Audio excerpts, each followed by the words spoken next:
What's going on, guys? My name is Fake Thriller, and I'm joined today by Snooze603. And today we're going to talk about Call of Duty 4. We went and live streamed last night. You can find the video on demand of my live stream over on my Twitch page, twitch.tv/FakeThriller. But I think, overall had a lot of fun in Call of Duty 4. Would you agree? Oh, yeah, without a doubt.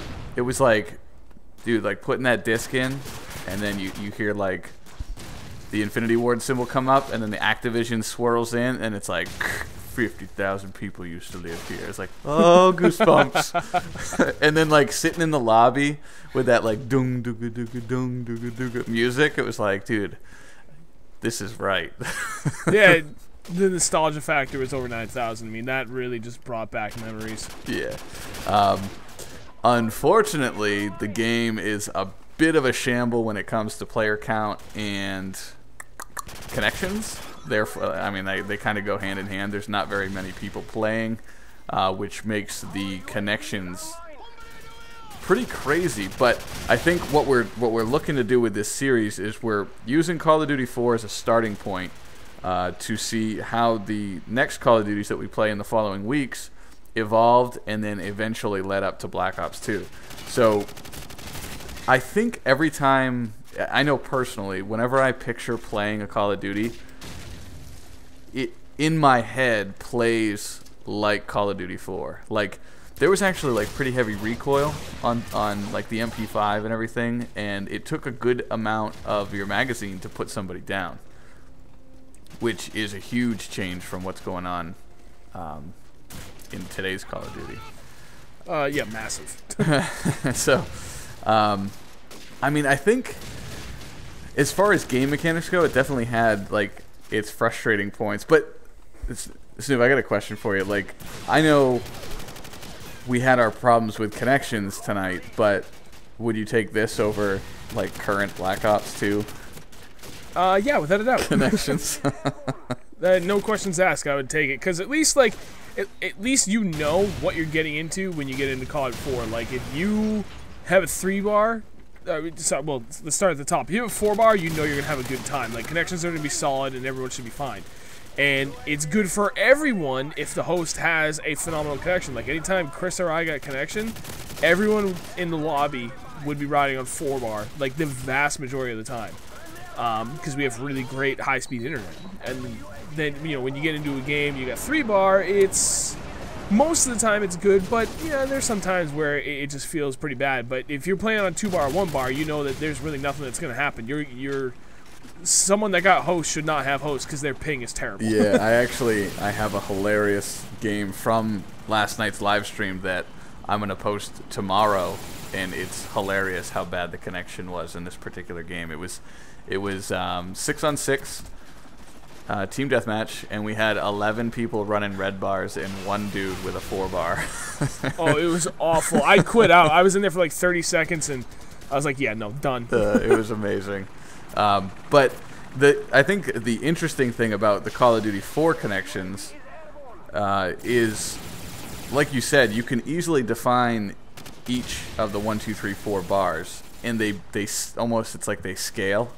Like you can have a funky interchange with like interaction with a guy and be like, that didn't seem right. I thought I had that guy, and then you hit select, and of course you're on a 3-bar, and then you go, all right, well that makes sense. As opposed to today, where it's like, I guess I have a 4-bar. It's telling me I have a 4-bar, but it still accounts for nothing because there's, I think, such a big difference between the different kinds of 4-bars in the current Call of Duties. But back in the day, it was like 4-bar means good, 3-bar means you're going to have some wonky stuff, 2-bar, and 1-bar is like, good luck, you should probably quit. Right. As far as, like, what do you think about the Killstreaks? Because there was some, it's very basic, everyone knows it's UAV, airstrike, helicopter. At that 357 marks. Yeah, 357 kills, no incentive to play the objective other than just experience points. Like, do you think we're getting away from that, and that's a good thing, or do you think that's outdated, or do you think we should maybe consider going back to just these fixed kill streaks so things aren't getting crazy?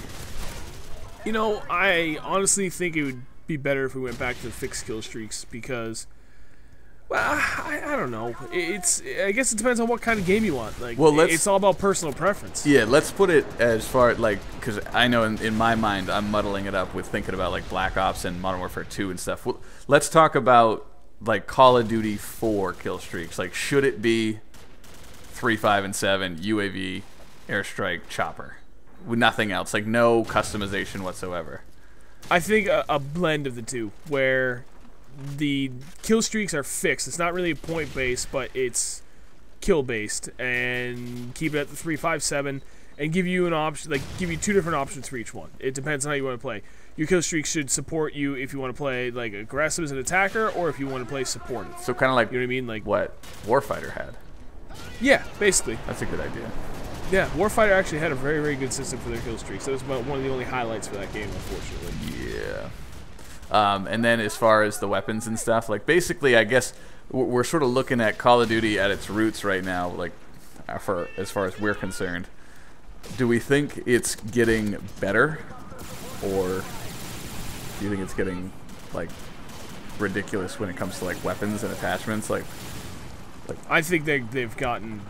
They're trying to overachieve. It's just they're adding too much shit, and it's really diluting the overall experience, in my opinion. You know, you got all these wonky freaking attachments. I know it's the future, but I mean, come on, like a target fighting red dot sight, that's never gonna happen. Right. Not in the foreseeable future. And they're not gonna slap it on every soldier's gun. Right. That's gonna be like some, you know, Navy SEALs Special Forces stuff.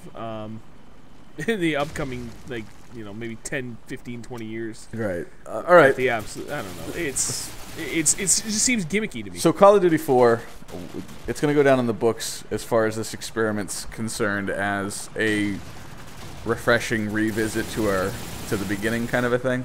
Like, it was nice to play with these defined rules that we sort of learned on.